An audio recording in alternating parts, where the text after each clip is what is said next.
narito na naman tayo para sa isang napaka-sweet at nakakakilig na love story nila Kalingap Edu at Ate Viancy. Ulat mo ay aking makilala at kung ano ako'y Para sa pagpapatuloy ng ating love story ay dinayo ni Kalingap Edu si Ate Viancy kahit na sobrang layo ng bahay nito sa kanya para lamang i-take out sa isang date.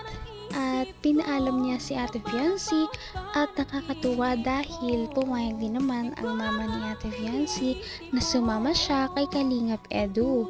Bakit nga ba siya niyaya ni Kalingap Edu na makipag-date noong araw na yon? Simple lamang dahil gusto daw ni Kalingap Edu na makapag-unwind muna si Viancy dahil nga na-stress siya sa dumaang mga bagyo at mga schoolworks nito sa kanilang paaralan. Kaya magde-date muna sila para makalimutan ng mga ito.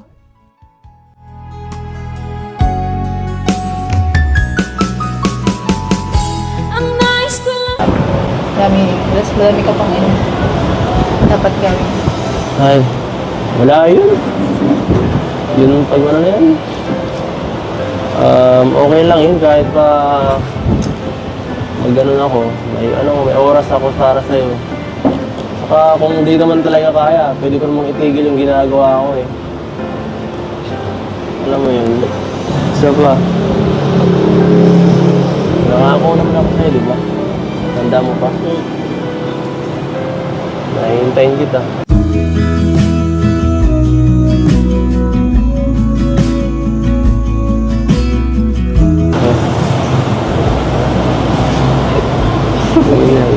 Tawa ka ng tao din. Kanina ka pa pinagkintawanan mo ako. Seryoso ako ah. Seryoso din naman ako Seryoso ba yan?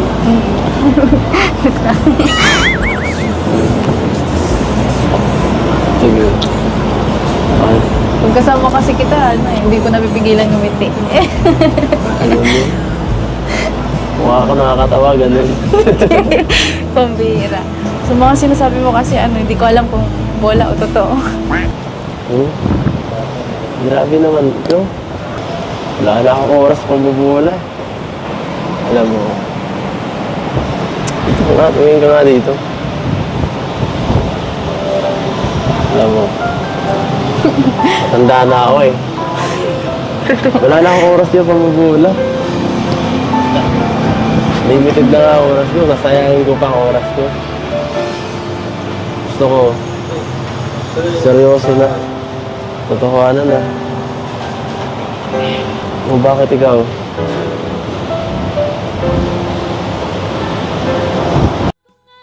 Dito natin mararamdaman kung gaano kasincere ang nararamdaman ni Kalingap Edu kay Ate Viancy dahil kahit na may trabaho ito at marami siyang mga beneficiaries na tinutulungan at binibisita ay syempre hindi niya nakakalimutan na bigyan ng oras si Ate Viancy at dahil dito ay kinilig ang dalaga. Eh di... Hihintayin kita. Okay.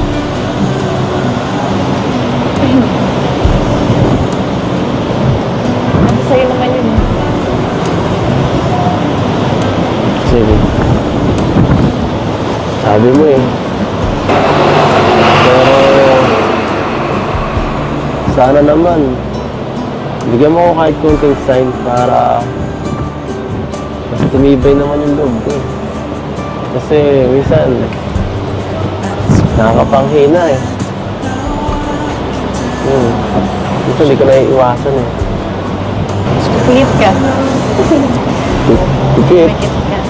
Ba't ako pipigit? O pumigit ka na lang. Di ba sabi mo gusto mo ng sign? Pumigit ka. Basta, dahan-dahan lang. Baka biglang may gawin ka kung ano eh. Sige, ito na.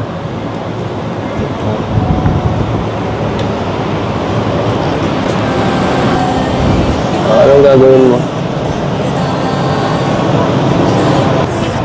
Cause baby you stayed on the ground while I was Lukoy Inumo na kasi yung velvet, wala ko pagkain eh. Oo, pagkain mo. Hihira ka naman. Pasensya na kasi oh. May sasabihin sa akin si Biancy yata eh. Tumarang ka naman sa daan, walang hiya ka. Ano ba yun? Ako sa'yo, tumatalsik yung laway mo. Sabi na nga din. Ayun na po yung sign. Yun na yung sign. Anong sign ba yan? Ano bang ginawa mo? Ayun na yung sign. Ay. Ang dami mo palang nanan. Siyempre, mahirap makuha ang isang bagay kapag hindi ito pinaghihirapan. Kaya sabi ni Kalingap Edu ay hihintayin niya talaga si Ate Fiancy kahit na anong mangyari. At dahil dito ay na-assure din si Fiancy na meron talaga siyang aasahan kay Kalingap Edu. Kita mahal. Wala yung ganun nakalaman. So, dalawang isip na ako eh. Ako guys lang. Dalawang isip ako mag-love team.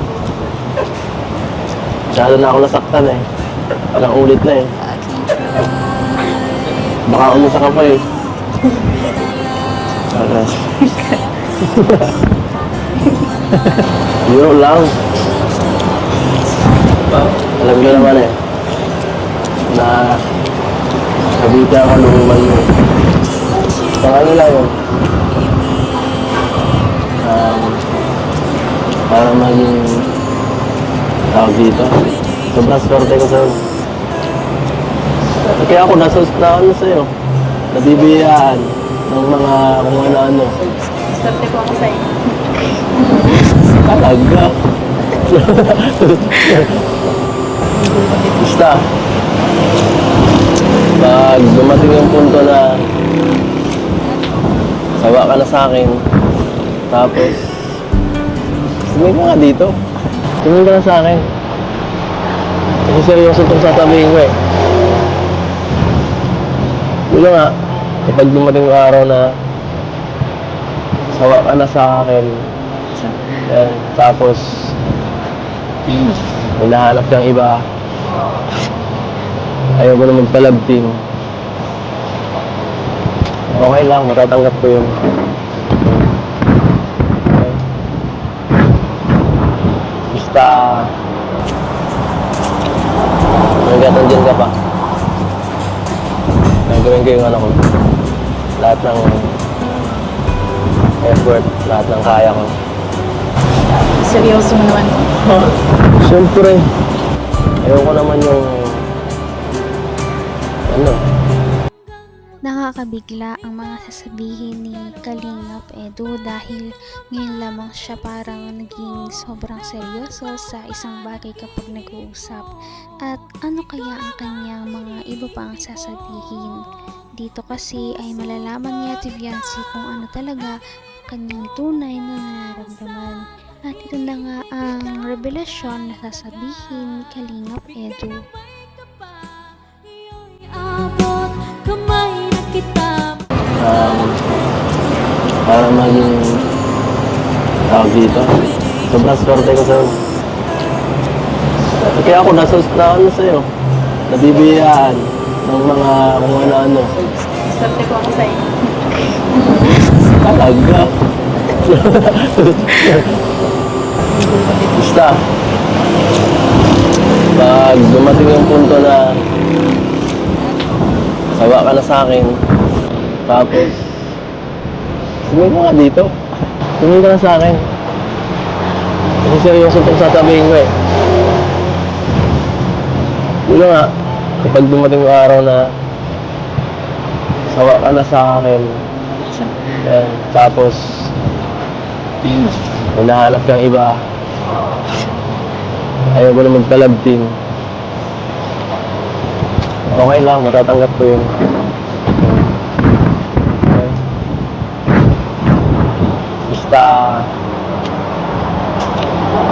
hanggang dyan ka pa. Nagawin ko yung ano ko.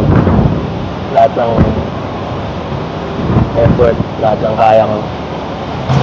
Seryoso mo naman. Siyempre, ayoko naman yung ano, maging, ano, parang mag-isip lang kung ano, tapos sayang oras, tapos, tsaka, mas okay yung, ano, yung sabihin niyo kung di ba? Kahit makasakit, okay lang, at least, isahan lang, at least, tapos na agad, di ba?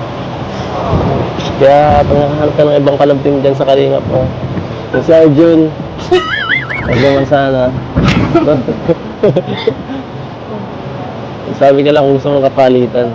Kung naaawa ka Dito natin makikita kung gaano talaga kaseryoso si Kalingap Edu, dahil kahit na meron na ngang ibang magustuhan man si Ate Viancy sa future, ay talagang okay lang sa kanya basta masaya si Ate Viancy. Ngunit hindi naman natin alam kung mangyayari talaga yon, dahil napakalakas ng kanilang chemistry at mukhang gusto din naman siya ni Ate Viancy. Napaka-sweet talaga nila at napakabait ng tambalang ito, kaya maraming sumusuporta. Kaya naman, sana ipatuloy natin silang suportahan at mahalin si Viancy, si Kalingap Edu at ang Kalingap team. Yun lamang at maraming salamat sa panonood. Abangan natin kung magkakatuluyan ba talaga si Kalingap Edu at Viancy. Hanggang sa muli. Bye! Ngayon'y abot